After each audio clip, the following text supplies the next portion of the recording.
ધોરણ 11 વિષય સંસ્કૃત પાઠ 17 શકુંતલા પ્રત્યાખ્યાનમ શકુંતલાનો અસ્વીકાર સ્વાધ્યાય પ્રશ્ન 1 નીચે આપેલા વિકલ્પોમાંથી સાચો વિકલ્પ પસંદ કરીને ઉત્તર લખો.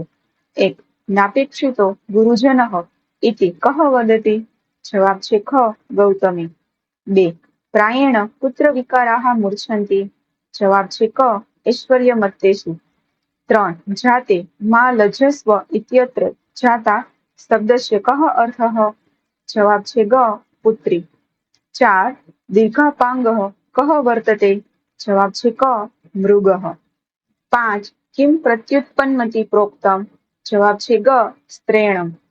ત્યાર પછી પ્રશ્ન 2. નિમ્નલિખિતાનામ પ્રશ્નાનામ ઉત્તરમ સંસ્કૃત ભાષાયામ લિખત. એટલે કે નીચે આપેલા પ્રશ્નોના સંસ્કૃત ભાષામાં ઉત્તર લખો.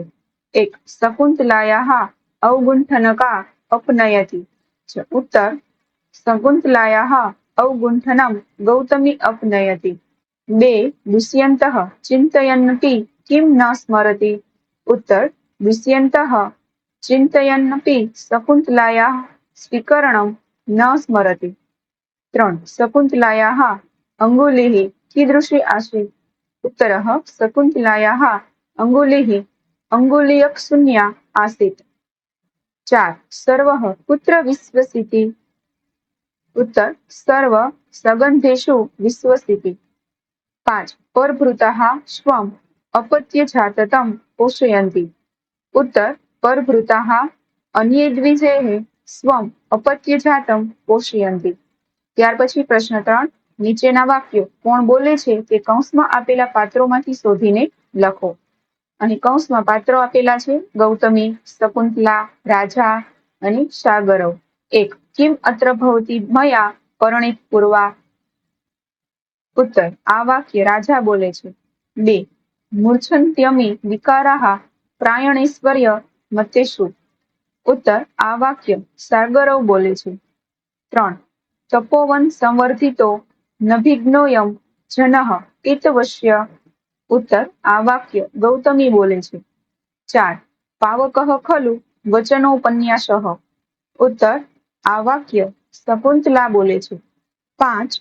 શ્રોતવ્યમ ઇદાનીમ સંવૃત્તમ? આ વાક્ય રાજા બોલે છે. 6. અનાર્ય આત્મનો હૃદયાનુમાનેન પશ્યસી? ઉત્તર આ વાક્ય શકુંતલા બોલે છે. ત્યાર પછી પ્રશ્ન 4. નીચે લખેલા પદોના પર્યાય પદો પાઠમાંથી શોધીને લખો. 1. અનુરાગઃ પ્રયાણઃ પ્રીતિઃ પ્રેમ સ્નેહ. 2. પાવકઃ અનલઃ અગ્નિઃ વૃષાણુઃ વહ્નિઃ. 3. ઉદકમ જલમ તોયમ નીરમ સલિલમ. 4. પરભૃતઃ કોકિલઃ પીકઃ વનપ્રિયઃ. ત્યાર પછી પ્રશ્ન 5. નીચેની પંક્તિઓ સસંદર્ભ સમજાવો. 1. મૂર્છન્ત્યમિ વિકારાઃ પ્રાયણૈશ્વર્ય મત્તેષુ? ઉત્તર અનુવાદ. મોટે ભાગે ઐશ્વર્યને કારણે ઉન્મત્ત લોકોમાં આ મનોવિકારો વધી જાય છે. સ્પષ્ટીકરણ. પ્રસ્તુત વાક્ય મહાકવિ કાલિદાસના અભિજ્ઞાન શાકુંતલમ નામના નાટકના શકુંતલા પ્રત્યાખ્યાનમને નાટ્યાંશમાંથી લેવામાં આવ્યું છે. શકુંતલાને કણ્વના આશ્રમમાંથી પતિગૃહે જવા માટે વિદાય આપવામાં આવી છે. શકુંતલાને વળાવવા માટે તાપસ વૃદ્ધા ગૌતમી અને ગુરુકુળના અન્ય 2 ઋષિકુમારો સાગરવ અને શાર્દત સાથે ગયા છે. ગૌતમી શકુંતલાની ઓળખ આપીને રાજા દુષ્યંતને તેનો સ્વીકાર કરવા કહે છે. દુર્વાસાના શાપના પ્રભાવે દુષ્યંતને શકુંતલા સાથે કરેલા ગાંધર્વ વિવાહનું સ્મરણ થતું નથી અને તે શકુંતલાને એ રૂપમાં ઓળખી પણ શકતો નથી. તેથી તેને સ્વીકારવાની મક્કમતાપૂર્વક ના પાડે છે. આ પ્રસંગે સાગરવ રાજા દુષ્યંતને ઉદ્દેશીને આ વાક્ય ઉચ્ચારે છે. દુષ્યંતને લગ્નની શંકા કરતો જોઈને તે રાજાને આ સંભળાવે છે. આ ક્રોધપૂર્ણ શબ્દોની સામે રાજાનો ધીર છતાં ચોક્કસ ઉત્તર છે. આ ખોટી કલ્પના ઉપર રચાયેલો પ્રશ્ન જ શા માટે ઐશ્વર્યમત્ત લોકોમાં યૌવન, ધન સંપત્તિ, પ્રભુત્વ અને અવિવેકીપણું ઘણા અનર્થો લાવી શકે. એટલે આવું દુષ્યંતમાં પણ બની શકે એમ ધારીને સારગરવ આ વચન બોલે છે. સારગરવ દ્વારા બોલાયેલા આ વાક્યમાં દુનિયાના ઐશ્વર્યશાળી લોકોની મનોવિકૃતિઓ કેવી વૃદ્ધિ પામતી હોય છે તે વિશેનું સનાતન સત્ય રજૂ થયું છે. ત્યાર પછી 2 સર્વઃ સગંધેષુ વિશ્વસિતિ. ઉત્તર અનુવાદ. સૌને પોતાની જાતવાળા પર વિશ્વાસ બેસે છે. સ્પષ્ટીકરણ. પ્રસ્તુત વાક્ય મહાકવિ કાલિદાસ પ્રણીત નાટક અભિજ્ઞાન શાકુંતલમના શકુંતલા પ્રત્યાખ્યાનમ ને સંપાદિત નાટ્યાંશમાંથી લેવામાં આવ્યું છે. શકુંતલાને પતિગૃહે વળાવવા માટે તાપસ વૃદ્ધા ગૌતમી અને ગુરુકુળના અન્ય 2 ઋષિકુમારો શાર્ગરવ અને શાર્દત સાથે ગયા છે. ગૌતમી શકુંતલાની ઓળખ આપીને રાજા દુષ્યંતને તેનો સ્વીકાર કરવા કહે છે. પરંતુ દુર્વાસાના શાપના પ્રભાવે દુષ્યંતને પોતે શકુંતલા સાથે કરેલા ગાંધર્વ વિવાહની વાત યાદ આવતી નથી. એટલે તે તેને સ્વીકારવાની દ્રઢતાપૂર્વક ના પાડે છે. પછી શકુંતલા દુષ્યંતને યાદ દેવડાવવા દુષ્યંતે આપેલ વીંટીનું ઓળખચિહ્ન બતાવી તેની શંકા દૂર કરવા પ્રયત્ન કરે છે. પરંતુ તે પણ શક્રાવતાર ઘાટે શચીતીર્થના જળને વંદન કરતા કદાચ પડી ગઈ હતી. હવે શકુંતલા પોતે પાડેલા દીર્ઘાપાંગ નામના હરણબાળનો પ્રસંગ કહે છે. શકુંતલા દુષ્યંતને કહે છે કે તમે એ હરણબાળને એ પહેલા પીએ એમ દયા લાવી જળ બતાવી એને પૂચકારાથી બોલાવ્યું. પરંતુ પરિચય ન હોવાને કારણે એ તમારા હાથ પાસે આવ્યું જ નહીં. પછી એ જ જળ મારા હાથમાં લીધું કે તરત જ તેણે પ્રેમથી પીધું. તે વખતે દુષ્યંતે હસતા હસતા આ વાક્ય ઉચ્ચાર્યું હતું. આ વાક્યમાં ઉચ્ચારાયેલું સત્ય વિશ્વના સર્વ પ્રાણીઓને સ્વીકાર્ય છે. માનવ, પશુ, પક્ષી બધાને પોતાના સ્વજનો કે પરિચિતો પર વિશ્વાસ હોય છે. ત્યાર પછી 3 અનૃતમયવા મધુભીરા કૃષ્યન્તે વિષયિણઃ. ઉત્તર અનુવાદ. સ્ત્રીઓની આમ જૂઠાણાથી ભરપૂર પણ મીઠી વાણીથી વિષયલોલુપ જનો જ આકર્ષાય. સ્પષ્ટીકરણ.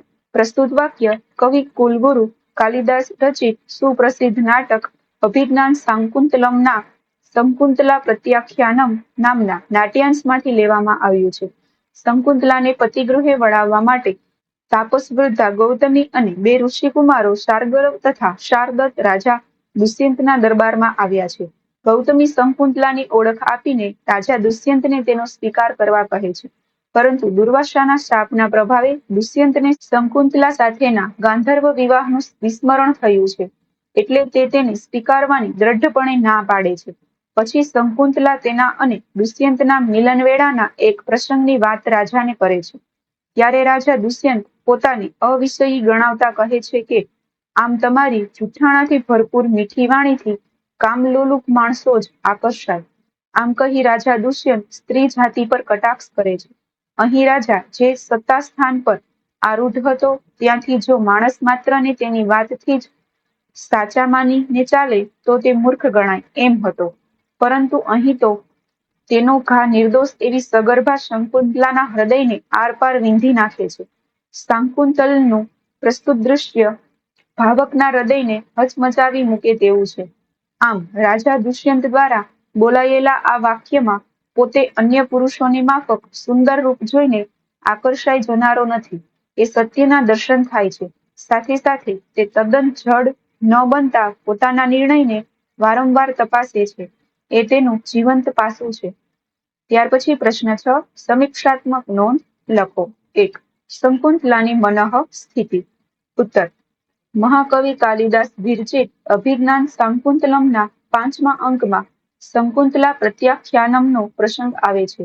શકુંતલા ગૌતમી અને 2 ઋષિકુમારો સાથે રાજા દુષ્યંતને ત્યાં પહોંચે છે. ત્યારે તેનું મુગ્ધ હૃદય યૌવનસહજ આશંકાથી ભરેલું છે. રાજા તેને જોઈને શું કહેશે, તેને આ રૂપમાં ઓળખી શકશે કે કેમ, આવા વિચારોથી તે અત્યંત મૂંઝવણ અનુભવી રહી છે. ત્યારે જ રાજા દુષ્યંત એમ કહે છે કે આ બધું શું માંડ્યું છે, અને શકુંતલા પર વજ્રાઘાત થાય છે. તેને લાગે છે કે હવે પોતે નથી દુષ્યંતની કે નથી ગુરુકુલની. એવી પીડા અનુભવે છે. મન વિચલિત બને છે. જે રાજા દુષ્યંતને વિશ્વાસપૂર્વક સ્વીકારીને ગાંધર્વ વિવાહ કર્યો હતો, સર્વસ્વ અર્પણ કર્યું હતું, તે રાજા પોતાને ઓળખતો જ નથી.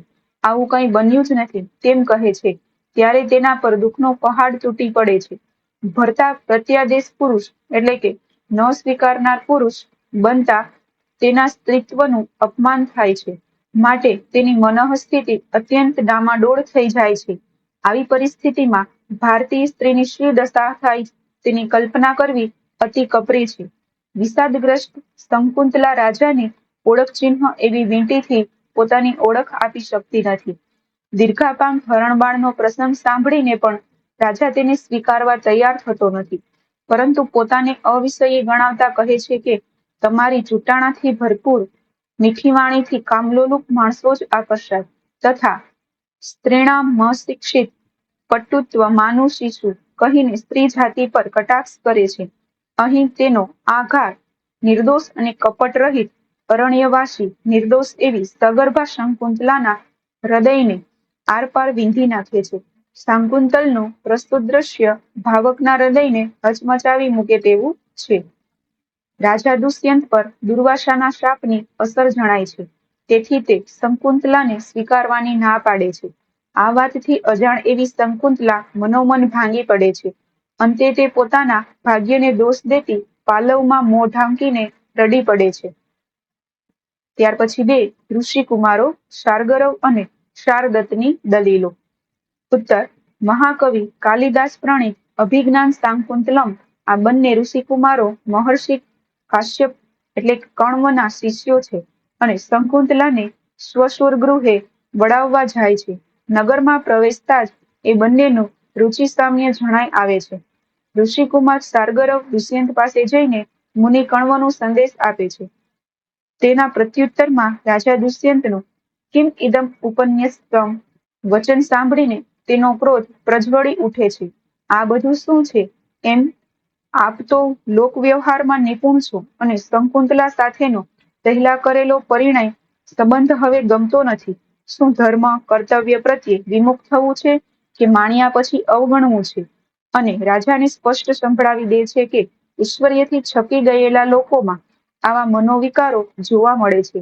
હે રાજન, મૌન કેમ છો? જ્યારે શાર્દત છેવટે કહી દે છે કે શકુંતલા, અમારે જે કહેવાનું હતું તે અમે કહ્યું, હવે તું જ આ મહાશયને વિશ્વાસ બેસે તેવું કંઈક કહે.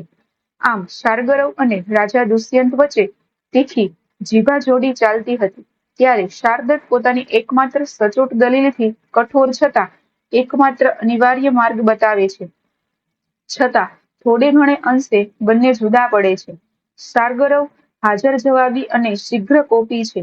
બંનેની રુચિ સમાન હોવા છતાં શાર્ગરવની અનુભૂતિ અને અભિવ્યક્તિની રીત ઉગ્ર છે. શાર્દતની રીત પ્રમાણમાં શાંત અને સ્વસ્થ છે. ત્યાર પછી 3 શંકુંતલાને ઓળખવામાં દુષ્યંતને થયેલી દ્વિધા. ઉત્તર. મહાકવિ કાલિદાસ વિરચિત અભિજ્ઞાન શાકુંતલમમાં મુખ્ય પાત્રો માનસિક સંઘર્ષ અનુભવી રહ્યા છે. અહીં શાપનું તત્વ યોજીને કવિએ સંઘર્ષ જન્માવ્યો છે. દુર્વાસાના શાપને કારણે દુષ્યંતને પોતે અગાઉ શંકુંતલા સાથે કરેલા ગાંધર્વ વિવાહનું સ્મરણ થતું નથી. પરિણામે તે સગર્ભા શંકુંતલાને ઓળખી શકતો નથી. તેથી તેને સ્વીકારવાની મક્કમતાપૂર્વક ના પાડે છે. સામે પક્ષે શંકુંતલા પણ સત્ય બોલી રહી છે. તેથી શાપને લીધે જ વિસ્મૃતિની અસર નીચે આવી ગયેલા રાજાનો સત્ય સામે સંઘર્ષ થાય છે. એક બાજુ રાજાનું અસંપ્રજ્ઞાત મન આવું અક્લિષ્ટકાંતિ રૂપમ સામે આવીને અસત્યના બોલે એવું વિચારે છે. તેના હૃદયને ઢંઢોળી નાખે એવા સુકુમાર પ્રેમાળ શબ્દોથી તેની સ્મૃતિને જાગૃત કરવાનો પ્રયત્ન કરે છે. કપટ રહિત લાગે તેવો ક્રોધ કરે છે. બીજી બાજુ પોતે સચ્ચરિત રાજા છે, તેથી અન્ય પુરુષોની માફક સુંદર રૂપ જોઈને આકર્ષાઈ જનારો નથી એમ માનીને પોતાની વાતને દ્રઢતાથી વળગી રહે છે. આમ કરવામાં તે કપટી છે એવું નથી, પણ શાપને લીધે તેના જાગ્રત મન પર વિસ્મૃતિના પડળો બાજી ગયા છે. બીજી તરફ શંકુંતલા પણ ઓળખ ચિહ્ન સમી વીંટી બતાવવામાં નિષ્ફળ જાય છે. તેના એકાંતમાં વિતાવેલા પ્રયણ પ્રસંગની વાત સાબિતી રૂપે કહે છે, પરંતુ બધું જ વિસરાઈ જવાને કારણે રાજા દુષ્યંત શંકુંતલા પોતાની પત્ની હોવા છતાં તેને સ્વીકારી શકતો નથી. સંઘર્ષને લીધે નાટકોના પ્રસંગોમાં ગતિશીલતા આવે છે અને પાત્રોનો માનસિક સંઘર્ષ મનોવૈજ્ઞાનિક ઢબે આગળ વધે છે. ત્યાર પછી પ્રશ્ન 7 વિવરણાત્મક નોંધ લખો. 1. આર્યપુત્ર. આર્યસ્ય પુત્ર શ તત્પુરુષ એટલે કે ષષ્ઠી તત્પુરુષ, સમાજના પ્રતિષ્ઠિત પુરુષનો પુત્ર. અહીં આર્ય શબ્દ સસરાના અર્થમાં લેવામાં આવે તો આર્યનો પુત્ર એટલે પતિ એવો થાય છે. પતિને સંબોધવા માટે આ શબ્દ પરંપરાગત રીતે વપરાય છે. ત્યાર પછી 2. આત્મગતમ. સ્વગતમ એટલે કે મનમાં. આ એક સ્વગતોક્તિ મનમાં ઉચ્ચારાતી ઉક્તિ છે. નાટકમાં રંગમંચ ઉપરના પાત્રોમાંથી કોઈ પાત્રને કંઈક મનમાં વિચાર આવે તો તે રંગમંચના આગળના ભાગમાં આવીને પ્રેક્ષકો સાંભળે તેમ પોતાનો વિચાર વ્યક્ત કરે છે. બીજા પાત્રો તે ન સાંભળવાનો અભિનય કરે છે. આને આત્મગતમ કે સ્વગતમ ઉક્તિ કહે છે. ત્યાર પછી 3. અભિજ્ઞાનમ એટલે કે સંભારણું અથવા ઓળખ ચિહ્ન. રાજા દુષ્યંતે શકુંતલાને કણવના આશ્રમથી છૂટા પડતી વખતે પોતાની જે રાજમુદ્રિકા એટલે કે વીંટી આપી હતી તે અભિજ્ઞાન ઓળખ ચિહ્નરૂપ હતી. પરંતુ દુર્ભાગ્યે તે ગુમ થઈ જતા શકુંતલાને રાજા દુષ્યંતને અને ગૌતમી વગેરે આશ્રમવાસીઓને મૂંઝવણમાં મૂકી દે છે.